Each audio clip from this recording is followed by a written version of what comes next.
Nah, sekarang kita akan mengundang satu lagi eh, penanggap pembahas yang sudah terhubung di line satu lagi.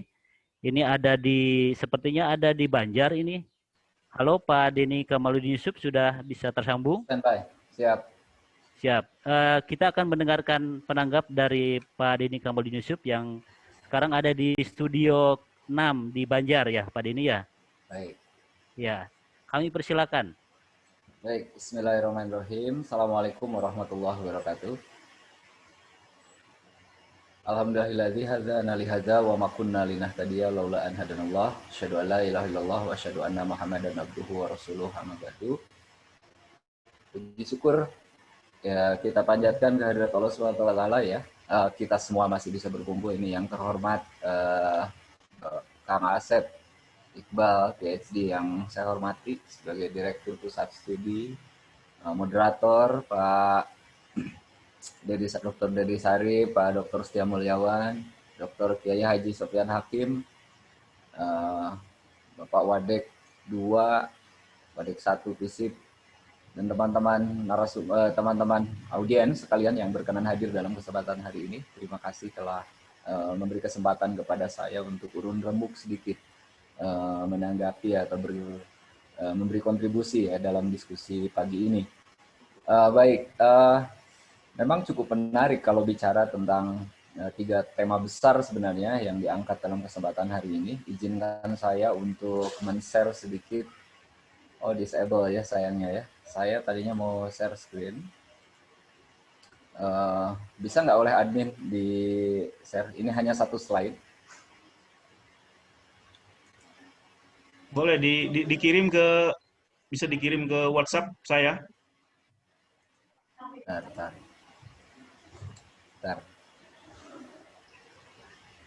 Saya harus pakai ini dulu. Bentar. Oke.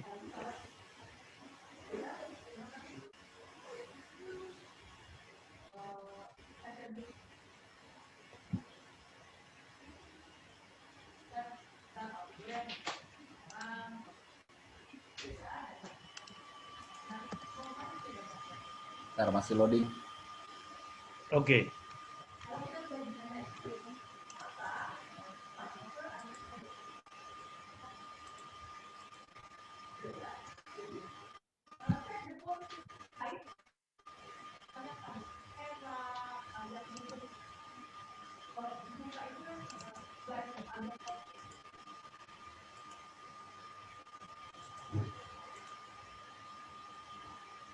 Baik, agak lama ya, takut agak lama ini proses loadingnya karena saya di daerah, sinyalnya agak kurang bagus. Paling saya ingin mengomentari beberapa bagian saja. Yang pertama, dalam perspektif saya ya, COVID-19 memang telah berdampak masif terhadap semua tatanan ekonomi, sosial, budaya, dan agama. Ada banyak kebiasaan terdahulu yang di luar prediksi kita semua, tiba-tiba sekarang ekonomi jadi terdampak sangat luas, bukan hanya negara-negara miskin, negara-negara berkembang, bahkan negara-negara maju pun seperti yang dipaparkan tadi oleh Pak Dr. Setia rontok. Sebut saja Yunani, kemudian Brazil itu sudah terdepresiasi jauh minus 14% pertumbuhan ekonominya. Amerika yang segitu dominannya, Cina sekalipun juga sama, dan Indonesia hanya berkisar di angka 2%. Itu menurut saya sepakat dengan Pak Dr. Setia masih di angka yang relatif cukup aman, asal tidak menyentuh lebih dari 3% saja. Gitu. Nah, terus kemudian di faktor sosial, budaya, dan juga agama. Dulu mungkin kebiasaan kita sholat berjamaah dan lain-lain, pengajian, tiba-tiba sekarang semuanya serba dibatasi, meskipun bagi sebagian sudah ada yang memasuki tahapan new normal. Baik, sebentar saya coba share ke Pak Asep Iqbal materinya.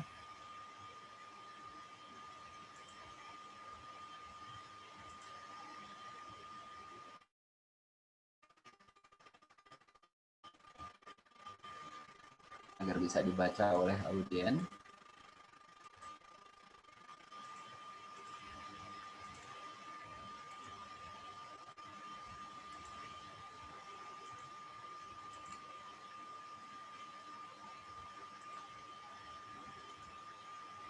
Oke, udah saya kirim ke Pak Asep, nanti akan dilihat oleh teman-teman yang lain. Nah, itu yang pertama ya. Tadi saya ingin ngomongin COVID tidak akan banyak juga saya bahas karena semua sudah kenyang banget dan nyaris bosen lah kita semua hari ini diskusi tentang COVID. Nah, terus yang kedua, saya ingin mengangkat isu soal Omnibus Law. Saya melihat dalam dua perspektif. Yang pertama adalah dari perspektif politik hukum. Nah, dalam diskursus filsafat hukum itu kan ada yang disebut dengan politik hukum atau legal policy. Nah, saya meminjam istilah yang biasa dipakai oleh Profesor Ismail Suni, guru besar di bidang ilmu hukum. Politik hukum itu dimaknai dalam dua hal. Yang pertama adalah authoritative sources dan yang kedua adalah persuasive sources. Nah, authoritative sources adalah kebijakan hukum pemerintah atau penguasa di dalam mengarahkan masyarakat untuk tunduk, taat, dan patuh kepada hukum yang dibuat oleh pemerintah. Sedangkan yang kedua adalah persuasive sources, yaitu kebalikan dari yang pertama, kebalikan dari autoritatif. Persuasive sources yang kedua ini bermakna kesadaran hukum masyarakat untuk tunduk, taat, dan patuh kepada hukum. Jadi, kalau dihubungkan dengan dua makna tadi, Omnibus Law ini terlepas dari soal ketergesa-gesaan seperti yang disampaikan oleh Pak Kiai Sofyan, atau itu dianggap sebagai sebuah undang-undang baru yang mungkin dianggap asing. Di Indonesia sebenarnya tidak asing, karena kalau saya lihat misalkan ketika saya masih sekolah di Eropa dulu dengan Kang Asep, di Eropa sudah ada sebenarnya Omnibus Law itu. Misalkan di Eropa itu sampai tahun 2018 itu sudah berkembang apa yang disebut dengan the Omnibus Regulation Amendment for Cap Regulation. Jadi di Eropa itu sudah tahu bahwa negara-negara Eropa banyak dilanda musim dingin, bencana, dan lain-lain, sehingga mereka kesulitan di dalam mendapatkan pasokan untuk makanan, karena mereka sangat paranoid dengan kasus pada tahun 1930-an ketika sebelum Perang Dunia I, terus kemudian Eropa pernah dilanda musim dingin yang berkepanjangan, terjadi Malaysia atau krisis ekonomi yang begitu masif dan merusak tatanan ekonomi, belum lagi dilanda pandemi juga sama, hampir mirip dengan COVID-19 saat ini. Akhirnya Eropa kesulitan di dalam mendapatkan bahan baku, pangan, dan lain-lain untuk melanjutkan kehidupan mereka. Ya, akhirnya mereka memproteksi potensi-potensi agro atau sumber pangan yang mereka inginkan, maka dibuatlah mereka di Uni Eropa itu adalah the Omnibus Regulation Amendment for Food Regulation yang mencakup 4 poin, yaitu direct payment, kemudian rural development, common market organization, dan horizontal regulation, yang kurang lebih kira-kira terkait dengan bagaimana memodernisasi agroindustri pertanian itu diarahkan ke direct payment, tidak lagi melakukan perdagangan secara konvensional. Kemudian yang kedua juga rural development, yaitu ada daerah-daerah yang memang diproteksi oleh semua negara-negara di Eropa untuk menjadi penghasil pangan, menjadi lumbung kalau di kita ini. Padahal Indonesia sudah pernah melakukan itu dari tahun 85 sampai 87 dengan swasembada pangan. Nah, Eropa sekarang sudah memodernisasi itu semua sehingga tidak tergantung lagi ke negara-negara berkembang penghasil pangan. Kemudian Common Market Organization, hampir tidak ada lagi pasar tradisional selain sebagai sarana wisata. Di sana sudah berubah menjadi pasar modern. Nah, diharapkan nanti di Indonesia dengan adanya Omnibus Law seperti yang diharapkan tadi di sektor investasi agro juga bisa mengikuti apa yang dilakukan dengan di Eropa. Terus kemudian horizontal regulation. Nah, biasanya kan undang-undang itu cenderung ke atas, sifatnya sangat hierarkis, sangat top bottom dari atas ke bawah. Nah, sekarang di Eropa itu sudah digeser ke horizontal, di mana partisipasi publik dan lembaga non-pemerintah ikut terlibat dalam pengambilan keputusan di dalam perundang-undangan. Jadi menurut saya berpendapat bahwa Omnibus Law yang hari ini dibuat oleh pemerintah dalam perspektif authoritative sources itu sebagai sebuah kebijakan hukum yang diinginkan oleh pemerintah di dalam melakukan percepatan pada sektor-sektor tertentu. Dan kalau saya lihat disandingkan dengan Cipta Kerja, ini kan ada dua sebenarnya di dalam Omnibus Law ini. Yang pertama adalah memperluas ruang dan mempercepat akses di bidang investasi dan penanaman modal. Kemudian yang kedua adalah di bidang Cipta Kerja. Nah, hanya masalahnya ini kan Indonesia memang baru sampai tahap ini dilakukan seperti tadi disampaikan oleh Pak Sofyan, ada dilema. Misalkan saya melihatnya dari aspek yang pertama, ada dilema dianggap bahwa kita sedang dalam proses penanganan COVID. Tiba-tiba sekarang di saat situasi sedang krisis, undang-undang ini disahkan. Tapi di sisi lain, saya melihat juga aspek positifnya. Ketika pasca krisis ini dilakukan, regulasinya sudah ada gitu, omnibus ini. Jadi pemerintah tidak lebih gerasak gerusuk lagi nanti dalam membuat peraturan perundang-undangan. Memang ada beberapa klausul pasal, misalkan ada 12 poin yang kurang lebih di dalam undang-undang omnibus law ini yang punya impact terhadap perkembangan investasi dan juga untuk yang terkait dengan ketenagakerjaan. Misalkan saya melihatnya ada 3 isu besar misalkan di dalam ketenagakerjaan. Yang pertama masalah UMR. Nah, saya melihat di pasal 89 perubahan terhadap pasal 156 Undang-Undang Nomor 13 Tahun 2003 tentang ketenagakerjaan tentang UMR ya. Itu sebenarnya tidak ada perubahan. Yang membedakan hanya di pasal 89 di Undang-Undang Nomor 13 itu, bahwa pekerja ke depan itu di Omnibus Law ini akan diatur terkait dengan penghitungan upah itu berdasarkan satuan waktu dan satuan hasil. Jadi kalau dulu misalkan pekerja langsung bisa mendapatkan UMR atau pesangon, katakanlah ada yang dapat pesangon sampai 35 kali, 35 kali, sekarang hanya 25, dan selebihnya dibebankan misalkan kepada jaminan ketenagakerjaan atau BPJS ketenagakerjaan. Jadi tidak hanya numpuk di pemerintah, tapi juga ada di pemerintah pusat atau di pengusaha, tapi juga ada di tanggung jawab di lembaga-lembaga yang menjadi mitra pemerintah di dalam perlindungan jaminan sosial tenaga kerja. Nah, ini masuk akal menurut saya, karena nggak mungkin orang yang kerjanya 100 jam itu harus dibayar orang yang kerjanya 50 jam harus dibayar misalkan 100 jam. Nah, orang harus dibayar berdasarkan apa yang sudah dia lakukan dan sudah dia kerjakan. Nah, ini pengalaman saya sama ketika Kang Asep tahu bahwa ketika kita masih kuliah di Eropa, saya kerja itu dibatasi mahasiswa itu. Tidak boleh lebih dari 8 jam atau 10 jam dalam satu minggu. Gajinya sama dengan pekerja yang lain.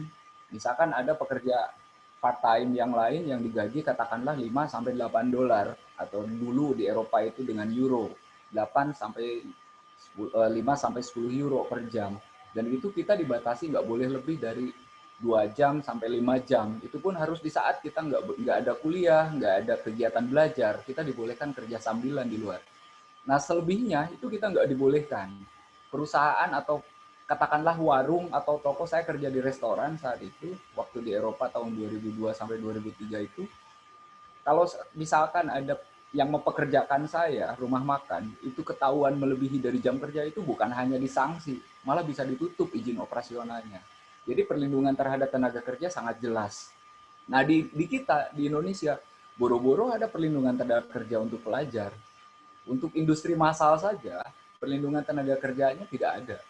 Hanya sedikit. Dalam data yang saya peroleh, dari sekian banyak, itu ternyata hanya 7% saja perusahaan-perusahaan yang melaksanakan jaminan sosial kepada tenaga kerja itu. Nah, dengan undang-undang ini diharapkan ke depan pemerintah lebih protektif gitu di dalam melindungi hak-hak tenaga kerja. Nah, meski ada underestimate dari sebagian pekerja terkait dengan misalkan tadi hak pesangon dan lain-lain, UMR juga dan lain-lain.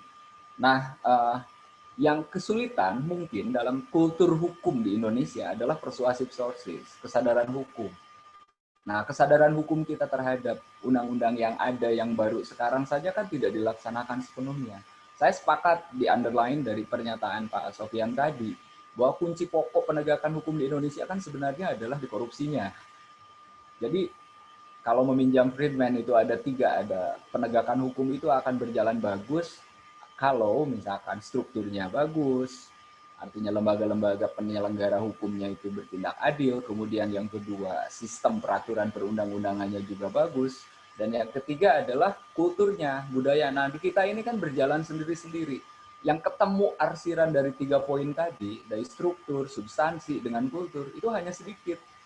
Nah, maka dari itu, maka diharapkan ke depan, sistem hukum yang ada, ini disederhanakan dalam Undang-Undang Omnibus Law ini. Nah, terus berikutnya adalah terkait dengan ekonomi Indonesia. Nah, ini kan Tadi sudah ditampilkan display data oleh Pak Dr. Setia bahwa ekonomi Indonesia memang sedang terkontraksi luar biasa. Tercatat saya mengadopsi dari Indef hingga Baik, kuartal Kang 4, Deddy, mungkin waktunya tinggal ya, di kuartal 4 2020 ekspektasi kita kan tumbuh 2,3%. Ini berarti selama 2020 itu minus 2,0%. Jadi tahun 2021 diprediksi dapat tumbuh 3,8, padahal target sebelumnya 4,5 sampai 5,5%. Nah, saya ingin fokus ke ancaman resesi ya. Nah, ancaman resesi itu bisa muncul memang dari kasus seperti luar biasa seperti ini adalah PDB negatif, kemudian pengangguran meningkat, menurunnya penjualan retail, penurunan daya beli masyarakat, penurunan pendapatan, dan kontraksi manufaktur dan infrastruktur jangka panjang. Terpaksa tertunda beberapa proyek infrastruktur misalkan. Nah, saya ingin fokus ke yang terakhir. Bagaimana pemulihan ekonomi pasca COVID? Nah, ini yang mungkin ingin coba saya komen. Tadi saya belum melihat dari Pak Setia menampilkan tentang upaya pemulihan ekonomi pasca COVID. Nah, apakah saya menawarkan misalkan ada 5 opsi. Pertama, penguatan fundamental ekonomi dilakukan dengan mobilisasi arus perdagangan dan jasa di era new normal. Kemudian insentif usaha mikro dan industri massal, proteksi dan kemudahan investasi dan pembiayaan, regulasinya sudah ada Omnibus Law, dan terus kemudian yang keempat, pemberantasan korupsi. Barangkali KPK ini perlu diperkuat ke depan di saat sekarang muncul keraguan KPK sedang mengalami pelemahan. Dan yang terakhir adalah apa? Kepastian hukum. Nah, ini yang mungkin menjadi opsi yang ingin coba ditawarkan, 5 poin dari saya. Bagaimana menjabarkan 5 poin ini untuk meretas dan menjawab tantangan-tantangan dari 3 isu besar, yaitu COVID-19, implementasi Omnibus Law yang nanti akan diturunkan ke dalam mungkin bukan hanya 1-2, tapi puluhan PP ya, peraturan pemerintah untuk mengatur lebih detail daripada sebagai peraturan turunan dari sebuah undang-undang Omnibus Law. Dan yang terakhir, yang ketiga, pemulihannya seperti apa. Mungkin itu saja yang ingin segera saya tampilkan. Terima kasih. Billahi taufiq wal hidayah. Assalamualaikum warahmatullahi wabarakatuh. baik Pak Dr. Denny Kamaldin Yusuf, terima kasih atas tanggapannya yang berada di line satu lagi. Para